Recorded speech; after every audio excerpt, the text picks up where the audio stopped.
सोमवार व्रत कथा छठा अध्याय। सनत कुमार ने शंकर जी से कहा, हे ईश्वर, मैंने सुखों को देने वाले रविवार व्रत के महात्म्य को सुना।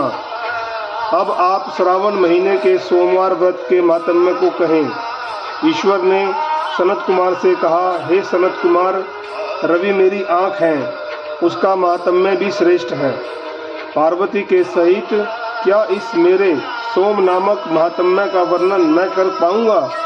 मुझसे इसके महात्म्य का जो कुछ वर्णन हो सकेगा उसे आपसे मैं कहता हूँ। चंद्रमा का एक नाम सोम भी है।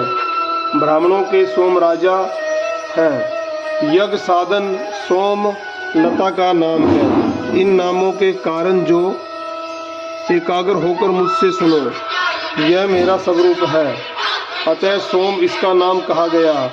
हे विप्र, इसकी व्रत विधि सुनो, मैं विस्तार से आपसे कहता हूँ। 12 महीनों में सोमवार व्रत करना उत्तम है।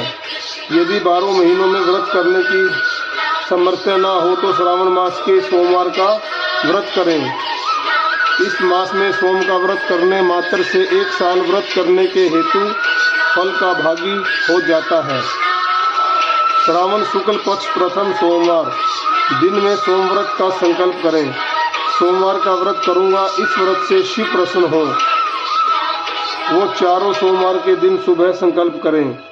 यदि श्रावण मास में 5 सोमवार हो जाएं तो 5 ही सोमवार के दिन में संकल्प कर शाम को शिवजी का अर्चन करें। सायंकाल में श्री शिवजी का षोडशोपचार से पूजन करें और एकाग्र मन से श्री शिवजी की कथा का श्रवण करें। मैं सोमवार व्रत विधि को कहता हूँ, आप सुनो। श्रावण महीने के पहले सोमवार को उत्तम व्रत नियम को ग्रहण करें। अच्छी प्रकार नहाकर शुद्ध हो, सफ़ेद वस्त्र ग्रहण कर काम, क्रोध, अहंकार, द्वेष, चुगलखोरी आदि का त्याग करें।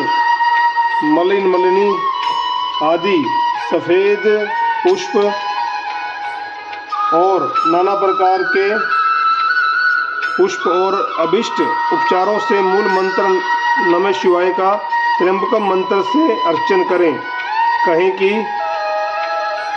सर्व उग्रनाथ भव शशि मौली का ध्यान करता हूँ, रुद्र नीलकंठ शिव भवहारी का ध्यान करता हूँ।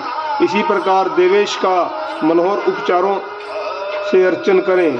अपने वित्त के अनुसार इस व्रत को जो करता है, अब उसके पुण्य फल को सुनो।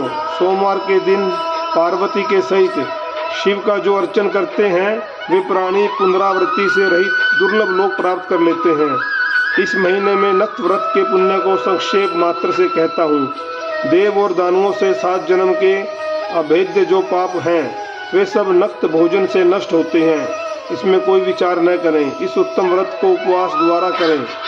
पुत्र इच्छा वाला पुत्र और धन इच्छा वाला धन प्राप्त कर लेता है। प्राणी जिस वस्तु की इच्छा कर लेता है, उसे वह फल प्राप्त हो जाता है। इस लोक में बहुत समय तक रहकर अपने इष्ट भोग पदार्थों को भोग अंत में उत्तम विमान द्वारा रुद्र लोक में जाकर पूजित हो जाता है। मन, धन और जीवन को चलायमान जानकर प्रयत्न से व्रतोध्यापन करें। दान षटता को जोड़ छोड़ श्वास कथानुसार चांदी के वृक्ष पर स्थित उपा महेश्वर की प्रतिमा बनवाएं। सुंदर लिगो भद्र मंडल बनाकर उस पर घट का स्थापन करें। 2 सफेद वस्त्र से ढकें। घड़े के ऊपर तांबे या बांस का पात्र रखकर उसके ऊपर पार्वती के सहित के शिवजी की प्रतिमा रखें।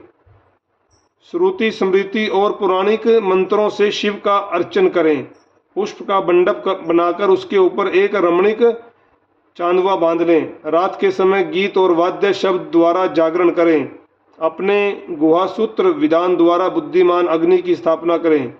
सर्व भवनाश आदि एकादश नाम से होम करें। पलाश की लकड़ी से 160 आहुति दें। यव, ब्रही, तिल आदि द्वारा आप्यायश्व इस मंत्र से, त्र्यंबकम मंत्र से, बिलव पत्र का या षडाक्षर मंत्र से हवन करें। पूर्णाहुति कर्म कर स्विष्टकृत आदि आहुति करें। आचार्य का पूजन अर्चन कर गो आचार्य को दें। रमणीय 11 ब्राह्मणों को भोजन कराकर उन ब्राह्मणों को एकादश घड़ा बांस के पात्र सहित दें।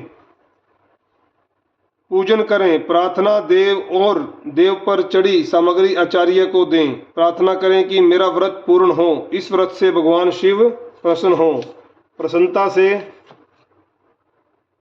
बंधु बांधवों के सहित भोजन करें। जो इस विधान द्वारा इस व्रत को कहता है सुन, वह जो कुछ चाहता है वह सब प्राप्त कर लेता है और शिव लोक जाकर पूजित हो जाता है। बोल शंकर भगवान की जय।